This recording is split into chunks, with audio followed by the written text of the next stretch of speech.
Dallas by way of Atlanta. Hey, Felicia from Modesto, California. And J Trap from Philly.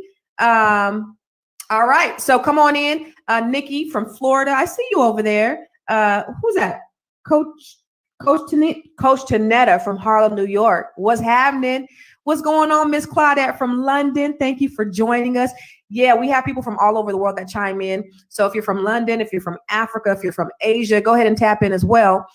Miss Charlotte from, Miss Nicole from Charlotte, North Carolina. I see you, boo. What's happening? So, all right, now that we got all of the niceties and the intros out the way, I want to bring on someone that's very special and I'm super excited about talking to, Miss Melanie Fiona. Hello. What's up, lady? How are you doing? I'm doing great. This is so cool. I didn't realize this was going to be, you're going to have interaction with people. So that's super cool. I'm good. I'm happy to be here.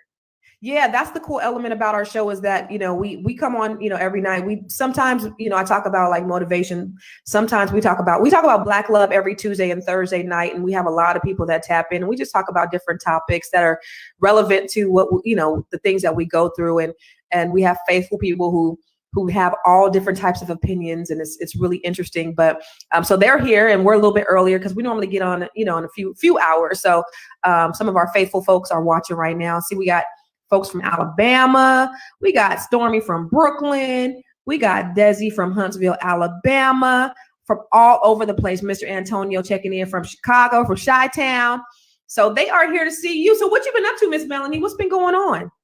Just trying to survive a pandemic and, be the best version of myself. I think like all of us who are blessed to be here on this chat today, things are good. I am building and creating a lot of very new, exciting projects and ventures that I think, as a human being, as we evolve, especially as an artist, we just are able to tap in and learn new versions of ourselves. And so, being at music and having an audience there during this time, wellness has become such a huge part of my life. And it's always been a part of my life, but it's been a huge part of my narrative in sharing with people online. And I think it's especially gotten so people have just been really needing outlets and vices and practices and rituals to, maintain their wellness through this really hard time. So that's what's been going on.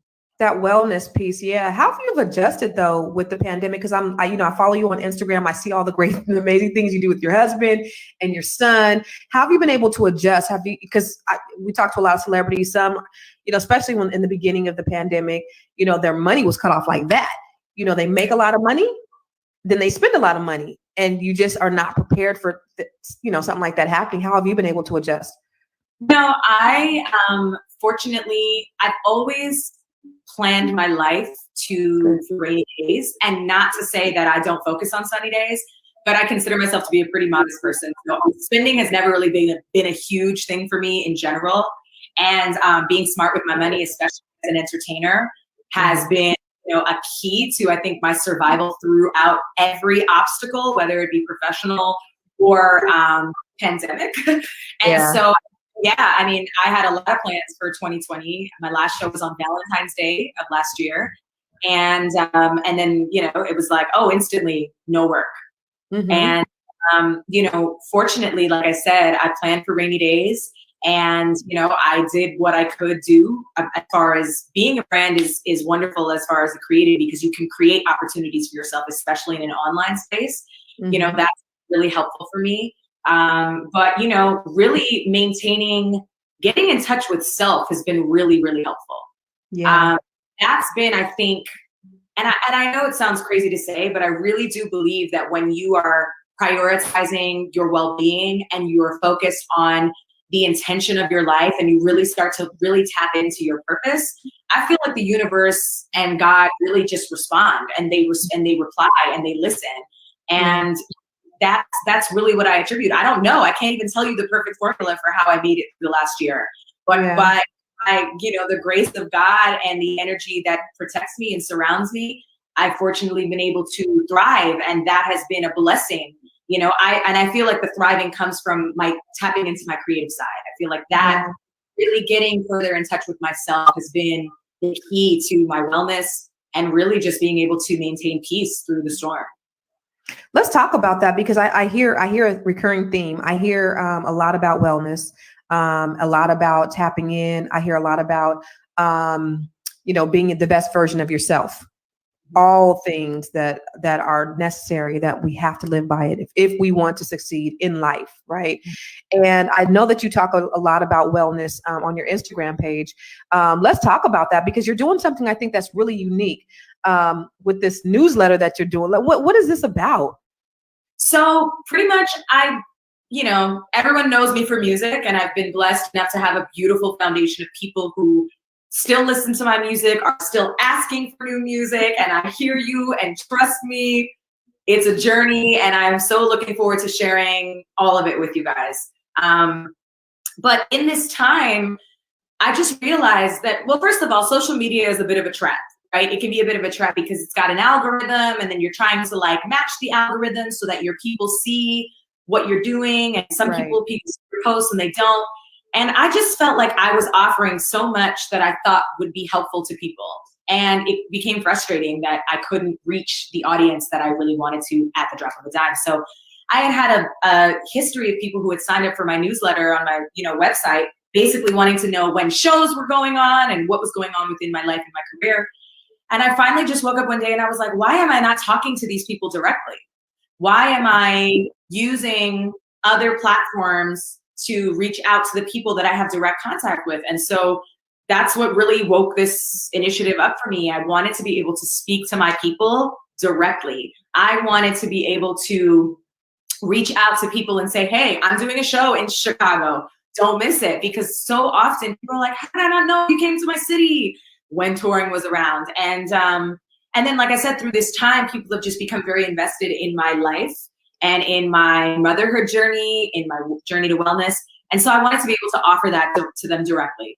And, going to your inbox is just the easiest way for me to keep it. I even have a text community where I actually text people back. Wow. And, that's been it's been great. It keeps me busy. It keeps me active in my purpose. And I just think it's the new wave, is to be able to directly connect with our fans and our audience. So how does that work though? So they sign up on your Instagram or on your website, and then you send a newsletter with what does a newsletter entail? Yeah, so there's 2 tiers of my newsletter, and the first one is just a free newsletter that anybody can go and find it online and you can read. And those are just more occasional posts. If I have something to share or something going on, I'll definitely be sending that out in the blast newsletter. But I started a separate tier, which is a subscription service called My Wellbeing Fan. And through that, it's a more curated experience where people have more direct contact to me. I create specific journal entries, which I call my wellness diary, where I share very personal stories about myself and how these translate into wellness experiences for me. I share some of my wellness practices, lifestyle practices, products that I love, health, beauty, wellness, health, all the things that I think people have over the years let me know. They're like, what is it that you use, and how do you manage this? And I also do one-on-ones with my community, because I think that's really important. Sometimes people just need someone to talk to, and I am by no means, a mental health professional, but I'm a human being that has done a lot of self-work, and sometimes people just need someone to talk to and listen to, and to feel heard. And I just try to offer any insight that I can, just because I feel like I don't have it all figured out, but I feel like what I have learned in my life, I would love to be able to share to help other people. The fact that you're so accessible is unheard of. And I could also think of one other person, Chrisette Michelle. She sort of does something a little bit similar too, because she does a lot of wellness and a lot of I think she has a sisterhood group that she does where she's really doing, talking about purpose. And I think she does Bible studies and things like that. The fact that you both are so personable and so reachable is really unheard of for somebody, within your stature. Why did you decide to do, I know you said why did you decide to do that and be so accessible as opposed to kind of being up here where people can't really reach you? So I don't know. I think that there's levels to everything, And I think that for me, I have always felt inspired and motivated by the connection of people. And now, mind you, I'm also not a very publicized person, and that's not my personality either. So I safely create boundaries for myself, and there's a time when I'm activated in those spaces, and then there's a time when it's my personal time. I think the thing about me, and it's just personal to my experience, is that my audience is very much respectful of that. And my audience are not clamoring fans trying to gossip or get, smut and run with the can. It's none of that. These are real people that I think is a testament to what I've put out there. And so I've never really wanted to have the type of fame or notoriety where I couldn't walk down the street. I've never wanted that. Okay. And that's a choice, and I understand that.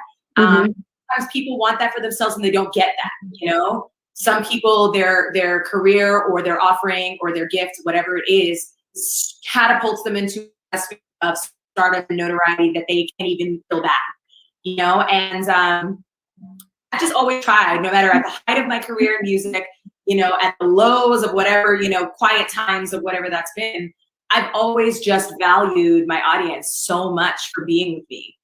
And, it doesn't feel like work, what I do in this space, in the wellness space. Right. It feels like purpose. And it really helps, honestly, fill me up, because I just think that I have a deep desire to see the world a better place. And I have a deep desire to see people be well. And I know how important that is for the world that's coming up, now being a mother. And, if I can make a small dent in the community of 2 to 3 million people, subscribe on my social media platforms, or have listened to my music, or have ever resonated with anything that I've said or done, if I can reach them and give them something a little bit extra, that is what I feel longevity is. That's what I feel. That's what I feel real branding and purpose is. I love that. I love that. And you talked a lot. And for those of you just logging on, we are talking to none other than Miss Melanie Fiona. And if you have questions, put them in the comments box, and she's happy to answer your questions today. You talked a lot about purpose. And what is your purpose? Well, I'll always give it back to my 4-year-old self, because I feel like this is the best way for me to describe what my purpose is, because purpose is a little bit of a hard thing to kind of like hit on the head. It's more of I think a personal fire inside. But when I was 4 years old, I said that I wanted to be a singing nurse when I grew up. And it gets a chuckle every time. I used to laugh at it growing up. I used to always be like, oh my gosh, what a ridiculous thing for a child to say, a singing nurse. And as I got into my music career, and as I started touring and doing shows and meeting my fans and meeting my audience, I quickly learned that my music career wasn't just based in selling records or, being on stage or being famous, quote unquote. I never like that word. But I realized that when you have an audience listening to you, what are you going to say, and what are you going to give them? What is it that you're offering when people are listening? Mm-hmm. And my music and my voice and my reach became much more of a mindset. I started making decisions about things and opportunities that I would take and that I wouldn't take. I would turn down things that I didn't feel aligned with my morals or my ability to sleep well at night. And sometimes turning down a check. And that's really how it became. And then I think recently I finally came back to this 4-year-old self of mine, where I realized that music is my gifting, but healing is my purpose. Healing is my purpose. And so, that 4-year-old self of mine understood this connection at 4. There's nurses and people that make you feel better. And then there's music that also has a healing component. And I think that that's always been me. And I've always been that girl that's like the home girl that, like, I'll never forget one night I was pulled up to a traffic light, and I looked over in the car next to me, and there was a girl just sobbing her life away. And I immediately just was like, are you okay? And like, I immediately started to feel emotional. I've always been an empath. Mm-hmm. And And so, you know, that being an empath is dangerous in a sense because you can feel so accessible, right? And so I've learned how to manage that for myself by creating this community.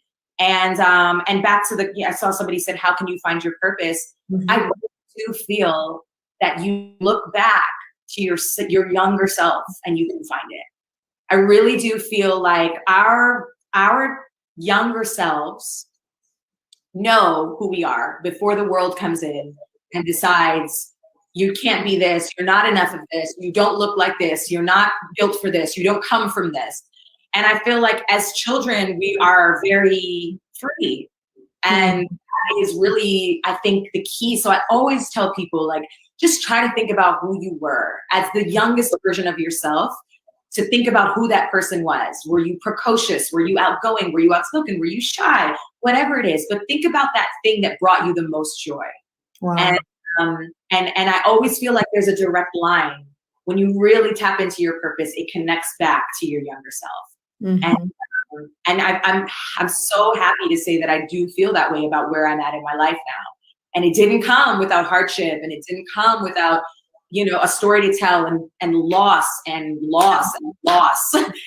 failure and stumbling. And, you know, it's all of these things. It's all of it. And I really try to look at life not in good or bad. I really do believe that everything is working for you to discover your purpose. If you pay attention and if you just tap in. That's good. You know, that what you said, just like Nakia said, it really does resonate. I don't know. And I thought about, you know, when I was 7 and I was sitting in Sunday school, and my aunt, Rosie Mae Jenkins, was my Sunday school teacher. And this will always stick with me. It's not necessarily my purpose, but it certainly established something for me.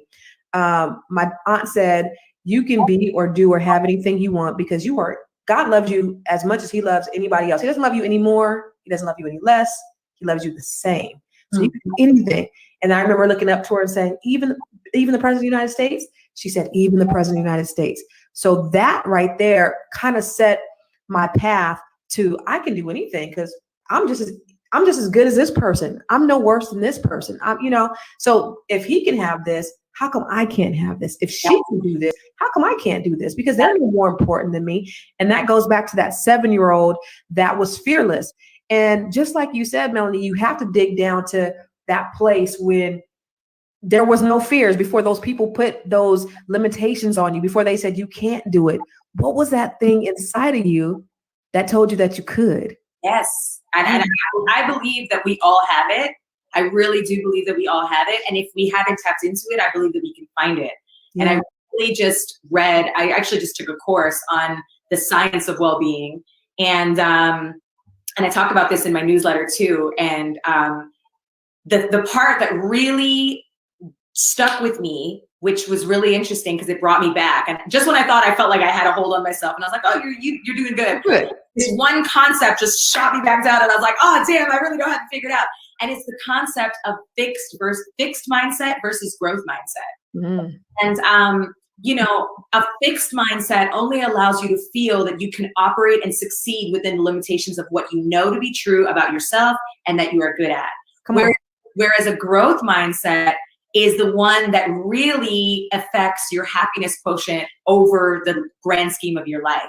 And that's the ability, back to your 7-year-old self, that I can do anything. That if I dedicate enough time, energy, and focus into anything, I can master anything. And once you convince your mind that you can do that, you are unstoppable. It's a wrap. You're unstoppable. There's just nothing you cannot do. And so I felt like for the last few years of my life, even though I was operating in a very well space, I had to call myself out and say, you're kind of operating in a fixed mindset, and that's really where, when I encountered obstacles in my music career that I didn't know how to get over, it paralyzed me. And I felt like I couldn't take a step in any direction because I was so attached to this version of myself. And the minute I allowed myself to say, you're not just one thing, you can be all of these things, you can be anything, then all of these obstacles and my way, they all of a sudden started to lift. And everything just started to come into alignment, and everything that I felt was holding me back, whether that be physical, mental, spiritual, they all started to lift. And so, you know, we are not just designed, I think, to be this one-dimensional thing of a version of ourselves. And so when you can tap into that, you're limitless. No, nothing can stop you. No obstacle, nothing, because you see that you can overcome. Yeah. I feel like, you know, even though you're not at the height of your career and you're doing you and you're taking care of your family, your beautiful family, which I want to talk about, but I feel like you're in a better space than you were even at the height of your career. 100%. 100%. And I surpasses all of that. Peace. Yeah. Success. And I actually, in the most recent, there's a public newsletter, so anybody can see it. If you go to the link in my bio on my Instagram page, you'll find it, and you can go in there, and I break this thing down on like how I got here, and I talk about it on like 2 albums, 2 Grammys, a mental breakdown, a spiritual awakening. And I basically just bullet pointed in to let people know that like I wasn't well during that time. You know? It was successful, and I was happy, and I was doing the best that I could. But once I realized that I wasn't present. Things were happening around me, and I was reacting, and I was, you know, just kind of like getting through it based off of the best way I knew how, which was not knowing how, because I'd never been there before. Wow. You know, and it took losing my voice. I lost my voice, and this is physically, literally physically lost my voice. Wow. And this was the turning point for my wellness, to be honest, because I lost my voice, and it was solely because of the trauma and the spiritual unawareness I had for myself in not recognizing that this thing is my gift. And this voice is my gift, however I choose to use it. And that comes with great mindfulness and has to come with great responsibility. And I wasn't being mindful. I was being self-deprecating, and I was being, aggressive with my words or how I was able to express myself. I didn't know. And my throat chakra, for anybody who's familiar with chakras, was 100% affected. And I lost my voice, and that was my wake-up call in 2012. And that was after the MF Life came out. That was after Grammys. That was after touring. That was the height, and everything fell apart. And then, so what was the work that you had to do to come back from that? So it took a lot of understanding of self-love. It took a lot of understanding of spiritual trauma and understanding faith and God and the connection to a purpose and a thing that's bigger than us. I didn't have that. And I can admit that. I wasn't very religious. I wasn't very spiritual even. And I was kind of just existing, but I didn't have that respect for a greater power. And not even just a greater power than myself, but a greater power within me, because in yourself. They're all interconnected. Like the God above you is the God in you. So if you don't see that, then you cannot get to that next place in your life with power. Right. So I remember I went to all these doctors, and they checked my vocal cords, and they said, "There's nothing wrong with your vocal cords. There's not a thing wrong." And it was one doctor that said, "I know that I practice Western medicine, but I would really like to send you for Eastern medicine." And he sent me for acupuncture, and he sent me for Reiki, which is an ancient Eastern form of energy healing, which I was a little skeptical of, I will admit, until I surrendered to the idea that I didn't have the answers, until I was surrendering to the idea that this was a journey I was going to go on, and I had to be willing to be open to everything that was going to be presented in front of me to find what was going to work for me. Wow. And I ended up going for 3 sessions of acupuncture, 3 sessions of Reiki, where I had 100%, no bullshit, actual physical responses where I felt the dark energy leaving me. I felt this weight in my throat leaving me. And I would cough on the table, and I would cry, and it was like a therapy session without words. And I just remember feeling better than ever. And then I went on tour with Mary J. Blige and D'Angelo and never had a vocal issue again. Wow. Yeah. So many people, especially folks who, have been, were raised here, of course, and then who have their religious beliefs and, limited conditional thinking, they don't believe in Eastern medicine. That stuff is really, really, really real. Real.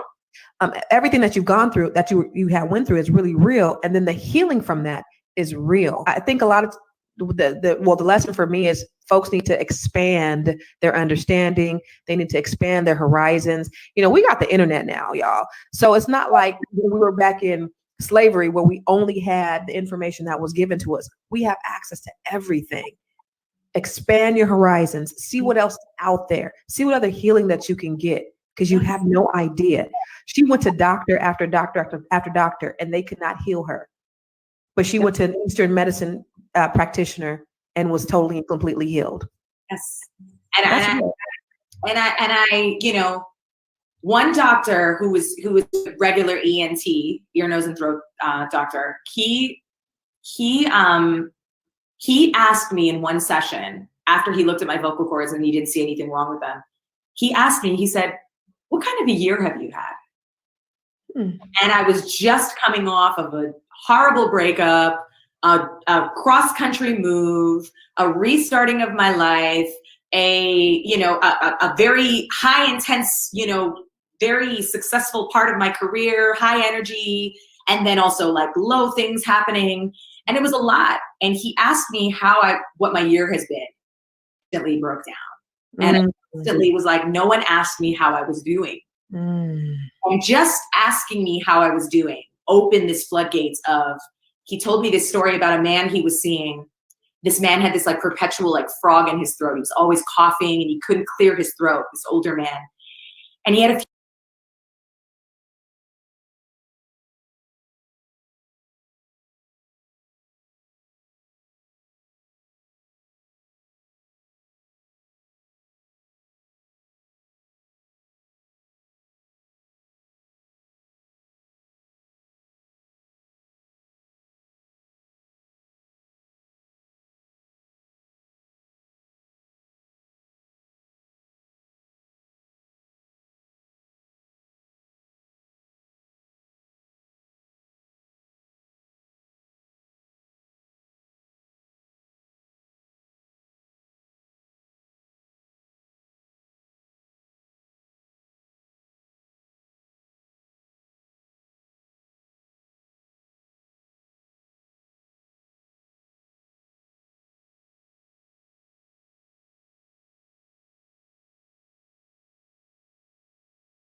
there was tension in his neck.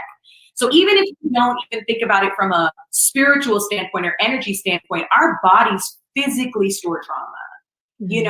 We forget that these things are possible for us. We forget that things like, I believe, cancer and stress, like these two things are very highly connected.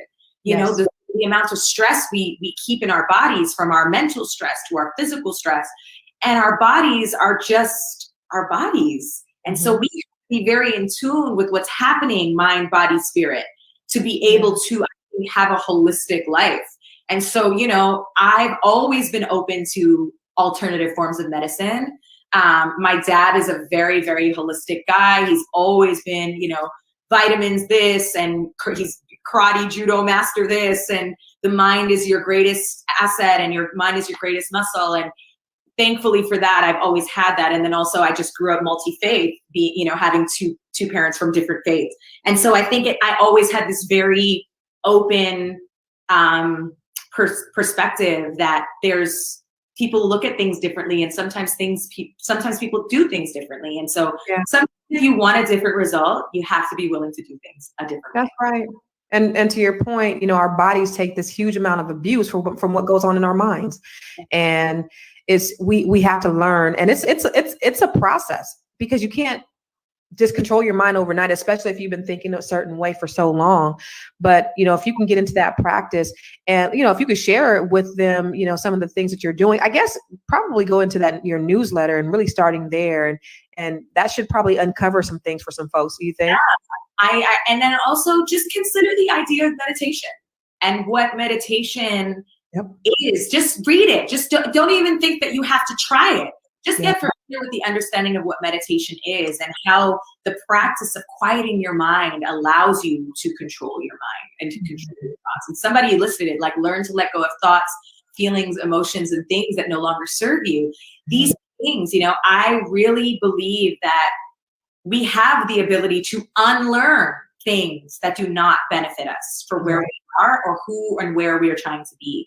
And so, meditation sounds foreign to people, but if you're faith-based as far as religion, if you pray, that's meditation. It's a form of meditation, and it's really important. Meditation, the benefits of meditation over time have proven to help people on a significantly functional level, and it's just like I just encourage people to never say that you can't do something. I'll be the first to admit I believe in meditation wholeheartedly, but I am not a meditation master. My mind still wants to talk to me. My mind still races. But the practice of showing yourself that you can show up to try is where your brain and mind, you start to control your mind. And that's half the battle. It's really an interesting thing. It's really an interesting thing. So meditate, try to do things differently. Again, back to like that growth mindset situation. It's just like, show yourself that you are not limited to what you know. Humble yourself to say, I don't know it all, but I'm willing to learn. I love it.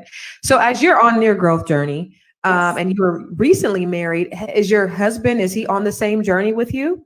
Yeah, so it's interesting. When we first started dating, that's when I really started to get into spirituality and my spiritual wellness practices. And one of the things that made me fall even more in love with him was that he was very open to going on that journey with me. And, he started seeing my wellness practitioner as well. And he had actually come from a Christian background, and, but he was very open. Was very open to all forms of healing and wellness. And so it's definitely more of my thing, but he respects it. He's on the journey with me. He has his own practices of which he does. He actually does breath work with a group of people that he works with. He usually starts and ends his week with a breath work session. And for people who don't know what breath work is, it's also a form of meditation, but really just focusing on breath. So it's not even necessarily about your thoughts, but being able to control your breath really can help you in moments of stress.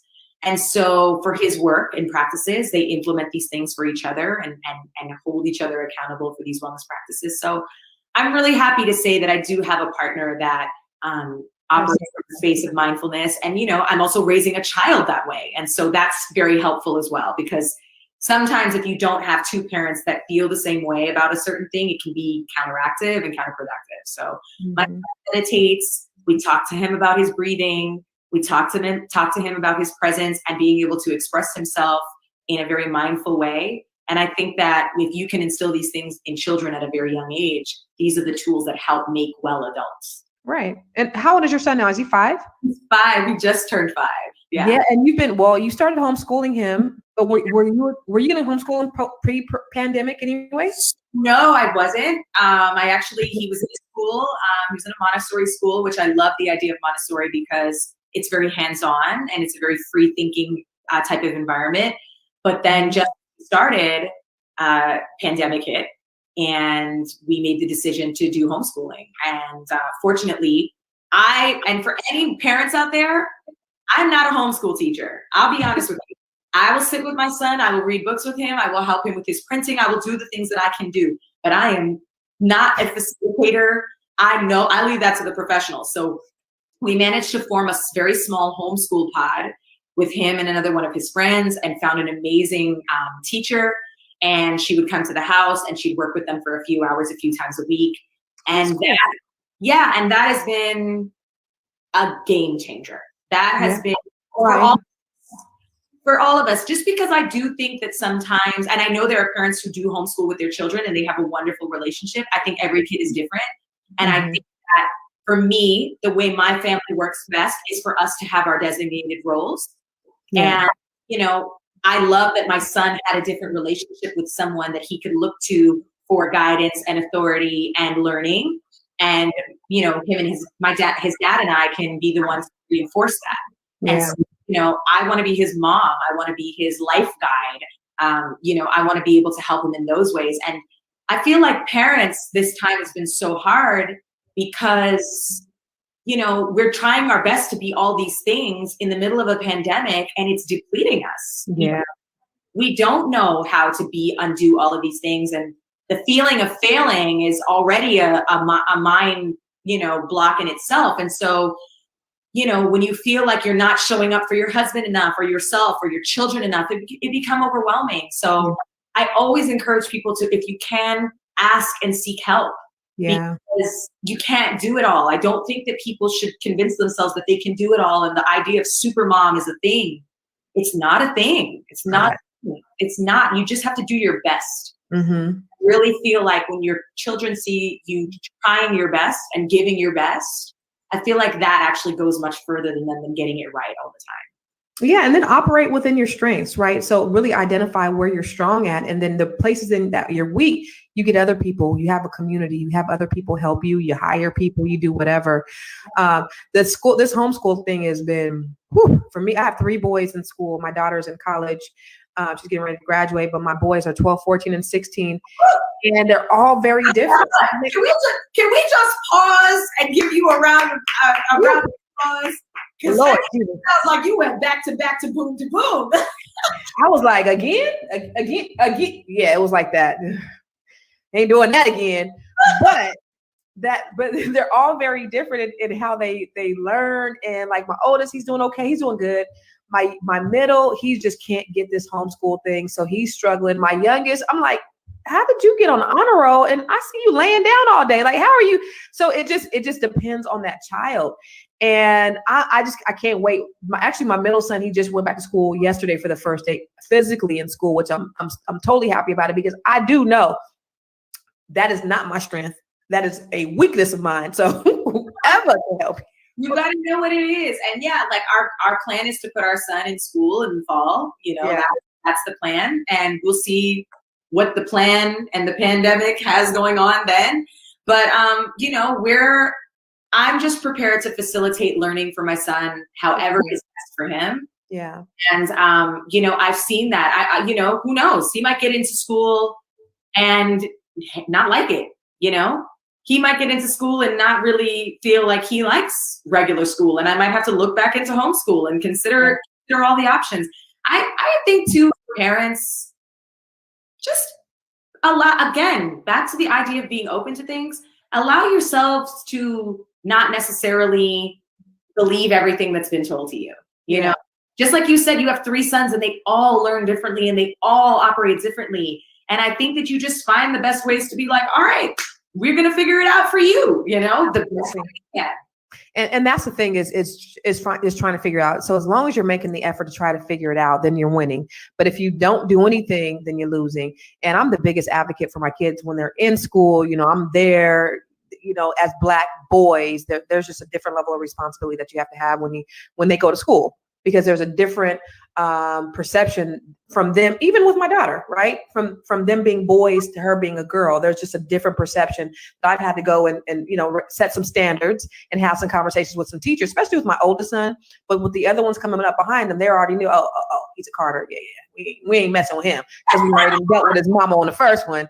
So, you know, it's been that kind of thing. But we have to be the ones that are the advocates for our children, because nobody's going to do better for our children than we are. No one. Yeah. No one. And I will be the first. And to be honest, the Montessori school that he was in, I saw quickly that I didn't think that he was enjoying the experience there, to be honest. And I already had concerns about it. I had concerns about how he felt he saw himself there. I noticed that he was only resonating and being drawn to other kids who looked like him and that were of the minority. And I thought that that was really interesting. Just naturally, he gravitated to the kids that he saw himself in. And you know, he the pandemic happening kind of was a blessing in disguise, because I didn't know if I was going to keep him in there. I had already had a meeting with like the teacher staff and being like, is this normal? He comes home crying every day. What's going on? And you know, as a parent, you never want to feel like you went against your instincts with your kid. Absolutely. You know? And so the pandemic happened, and I just remember being like, I know what's happening. It's not, we're good. We're going to just do home for another year. Yeah. So what do you plan on doing post-pandemic? What's the plans for you? Well, post-pandemic, I intend on putting my son in school so that I can have all my days back. That's one thing. And then honestly, I really want to get out and tour again. Do you? Yeah. I mean, I really want to get out and see the people again. You know, in the last few years, I've been blessed to be able to continue to sustain a career for myself in music, get out there and do shows. And I just love performing live. I love it. I love being with the people. And I feel like now, as I've expanded this, you know, the singing nurse. Exactly. I can take her on the road and create a different experience for what my shows look like. And they don't just necessarily look like, you know, high heels and drums. Like, it's like, I want to create an experience for people that is a holistic experience. And, you know, I want to be able to get out there and facilitate workshops and do public speaking and I love it. And travel, girl. Oh my God. I miss traveling with my husband. I mean, we fell in love traveling. Our son loves to travel, and I just really want to see my parents. I want to be able to go home and see my family without having these restrictions and these limitations. And I want to have a full ceremony of a wedding, because we didn't have that. Because you've been married, what, 3-4 months now? Or it'll be 4 months. Yeah, this month. And, you know, we didn't do it in the presence of our parents. For anybody watching, you know, we eloped, for lack of a better word. We went down to a local chapel in LA, did it on the same day, signed the papers, bought a bottle of champagne at the liquor store next door. Not the liquor store. Not the liquor store. It viral. We loved that. We loved sharing that with the world, because I felt like people needed to see joy, and people needed to see Black love, and people needed to see something to celebrate, because we forget that we can still deserve to celebrate even in hard times. Yeah. And I want my dad to like walk me down the aisle, and I wanted to like ring ceremony, even though we're married. You know, I want to do that. So post-pandemic, those are some of my plans. I think I read somewhere that you postponed your wedding 3 times, or you turned them down 3 times. What happened? What was that about? So the pandemic. I mean, we planned it, and then with all my family's in Canada. His family is between New York and Florida, and it just became, you know, okay. Well, first it was we wanted to do our wedding in Italy. That was our first plan, and then at the beginning of the pandemic, Italy was the first to shut down. So we were like, oh man, okay, it's not going to be Italy. Fine, we'll bring it back to LA. So we went from destination wedding to domestic wedding, and then LA shut down. And then it was like, okay, that's the second time we can't do this wedding. And then the third time we were trying to do it, it's actually really 4 times by the time we pivoted again. The third time was, all right, forget it. We'll aim for September. And if anything, we'll just have a small ceremony in our backyard. At our house with just like 20 to 30 of our closest friends. By September, things should be fine. Things were still not fine. And, you know, we didn't do it again. And then the end of 2020 came along, and I wanted to have just our parents in our backyard for Christmas, come to our house and just our parents, like no one else, just our parents, and we just do it in the backyard, and that'll be it. And then they had travel bans, and my mom had knee surgery, and it was just, the timing just wasn't working out. So we just decided, this is about us. I think if anything is driving us to understand and pull from this, is that it's about us. Yeah. And let's just go get it done. And so and I bought a $50 dress.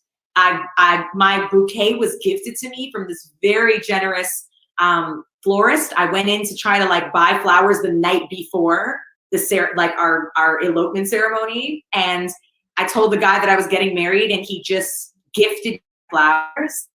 And everything aligned. And then even the photographer and videographer that captured the moments for us, I just had her come because we were going to be dressed. So I said, come take some family portraits of us before we go and sign the paperwork. And she came with us to go while we did the ceremony, so we could just have some personal photos. And she just said, do you mind if I capture some video on my iPhone? And I was like, no, sure, whatever. And she put this beautiful, unscripted, unaware version of our capture of our day. And it was the greatest wedding gift ever. And it just turned out to be exactly perfect in the most difficult way. Yeah, as it was supposed to be. Mm-hmm. You know what I love about you? I love how you find purpose in everything. I love how you see, you know, how the pivots happen, and you see the purpose in that, and how the detours happen, and how the obstacles come, and you see the purpose in all of that. And if people could take their minds off of the obstacle and the detours and all of those things, and see what the purpose is in that, and see that it's for your betterment, or see how you can grow from it, I think we'll be much better off. And I love how I love your perspective on how you look at things. I think that's amazing. Thank you. Yeah, my mantra for 2020 to anyone out there is, your perspective is everything. Perspective is everything. Now, you said your parents are from different backgrounds. Where are your parents from? So my family's Caribbean. My family's from Guyana. I'm actually the only firstborn generation Canadian in my whole family. Everyone else is born in the islands. And so I love that part of myself. It's a huge part of my culture, a huge part of my identity, rather, my culture. You know, the foods, the music, the patois, the energy, the vibe of being a Caribbean woman is like, I don't even know how to be anything else. I would never want to be anything else. I love it. And then my husband is African-American, and he's born in New York, but because of New York, he's got an understanding of Caribbean culture. And so, yeah, I always used to say, like, I was like, I can never be with a dude who doesn't understand our culture. And I remember one night when we first started dating, we went to this like local spot in Brooklyn where I used to live, and they do a reggae night. And I went in there and I was like, this is going to be the night that I'm going to know if he can really make the cut. And we went in there and he knew all the songs. And so I was like, all right, you're a keeper. I can keep you. You passed the test. So, I love it. Yeah. Wow. So I'm going to ask one last question. Like you said, you're ready to go back on tour. What's your favorite type of venue? Do you like the big venues, or do you like the more intimate ones? It's so funny because people ask this question all the time, and it's hard because, again, I feel like I'm such an energy person that, you know, doing a big venue is incredible. Like, I have done stadiums with thousands of people, and it's an amazing feeling to feel when they are with you and engaged and in sync, and they're singing your songs, and it's an incredible feeling. But there is just something magical about a small venue. Yeah. There's something magical about being able to look into the eyes of every single person in the room, to connect, to see, to feel, to speak to directly, to hear every pin drop, and I love it. Like, one of my favorite venues to play, which I always go play all the time, even after I do a big arena, is City Winery. I was going to say that. Yeah. I love City Winery. City Winery Atlanta, Chicago is one of my favorites. I just love those venues. There's a venue in the Bay Area called Yoshi's. Yoshi's, that's one of my spots. I'm in the Bay. Oh, yeah! The Bay. When I first left Toronto, I lived in the Bay for 3 months. Where? In Berkeley. Okay, right on. Okay. I was doing dance classes at a studio called New Style Motherlode, and it was great. I met amazing people. That was my introduction to the music game in the States. So it was wow. Yeah, Yoshi's is an amazing venue. I love City Winery. Yeah, Okay. Rob and I were just in City Winery and a couple of months ago. Look, I think Chrisette was performing back in December. And, you know, Atlanta was different because I'm in California where everything is locked down. Everything is shut down. I'm like, you guys are really doing it out here. They are. I think we were one of the few that actually had masks on. I was like, wow, okay. Girl, they've been open in Atlanta. In fact, I've had a show that was supposed to be at City Winery in Atlanta last year that has been canceled, rescheduled. And it was rescheduled actually for May 5th of this year.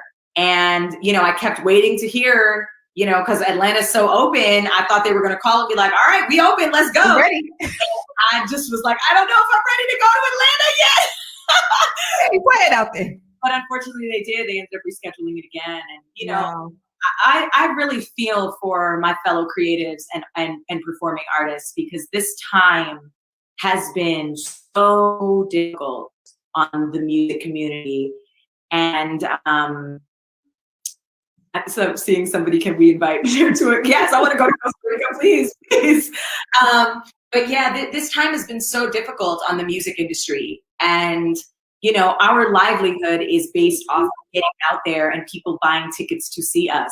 Yeah. You know, we've all heard the conversations about how streaming are pennies on the dollar and it's crazy. And, you know, artists, if you're not in a certain bracket of success or, you know, caliber of exposure, then you're having a hard time right now. And my heart goes out to every creative that's been affected by this, because it is, when you put your entire life into this one area, it is just so hard. You're so, and again, like for my personal journey, I started to pivot before the pandemic. Good for you. You know, so that's, I think, what saved me. But like, if you were solely 1000% all eggs in the basket of live performances, venues, touring, you've taken a big hit. And it's, I think that people don't know how they're going to eat and provide for themselves. So are you going to do anything else besides music? Is there anything else you want to do besides your wellness? I know that you're doing that, and that's your heart, love, and your passion. Anything else, like any acting or? So I actually, at the end of 2019, I was cast to play Chaka Khan in American Soul. And that was so fun. That was yes. So fun.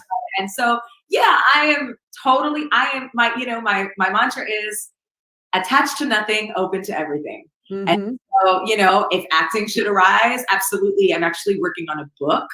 Are you? Yeah, I'm working on a book. I'm writing a few books actually right now, which is great. And more than one. Oh gosh, your brain can do that. Well, you know, because they're really easy things for me to talk. It's just stuff that comes very easy to talk about. You know, I'm not writing about anything that's foreign to me. I'm not creating a fictional story. These are all practical motherhood wellness literature experiences. And, you know, it comes very easy to me to be able to share these things because I've been working in this space for the last few years. So I'm excited about that. And yeah, I mean, there'll definitely be music in the future. You know, a lot of people I know, you know, always want to ask, where's the music? What's been going on? And, you know, if I could have put an album out for you guys in the last 7 years, I would have. And that's what I can say about that. I experienced some obstacles which were preventing me from getting new music out to you guys, but I'm so blessed to say that that's behind me now.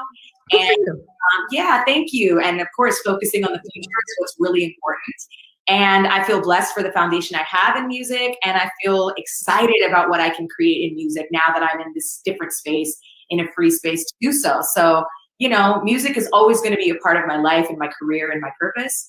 And so, you know, thank you to everybody who's just stuck with me, who has grown with me from becoming an artist, mother, creative, wellness advocate, human being. I'm so, so, so eternally grateful. And I'm just very excited about everything that I have to offer moving forward. Thank you. So how can they sign up for your newsletter? Yeah. So you can either find it if you follow me on Instagram, you can click the link, you can find it, subscribe there, or you can go to melaniefiona.com and you can join the mailing list and it automatically adds you. And then I will send you the newsletter. You'll be welcomed into the family. And it's such a beautiful community of people. Everybody's so positive and it's really beautiful. Yeah, please do a voiceover guided meditation. These are all the things in the works, Nakia, I promise. Good, because you can have an app that we can download, and okay, you're already working on it. It's all a part. This message, by the way, I really feel like I was divinely guided to see this live. My spirituality has been renewed. I love this because too often I see people being like, oh, I feel like this message is for me. I feel like this tweet is for me. And it is, because what you're seeking is seeking you. I promise you, at all times. If you are open and you are aware to it, whatever you are looking for will find you. It's there.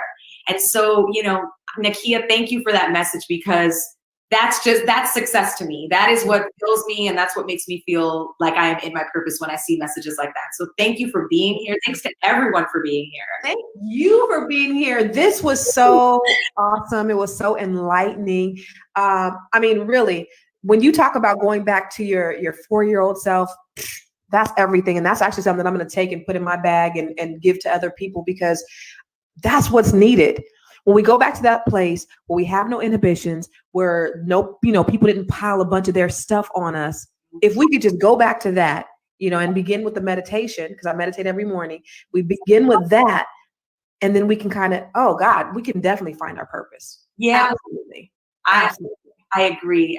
Thank you, Tracy. All right. So thank you for joining us again. You have been absolutely amazing. So all of you guys, please make sure you go to MelanieFiona.com and subscribe to her newsletter, or go over to Instagram to at Melanie Fiona, right? Is that the, yep. Melanie Fiona. All my hands, yeah.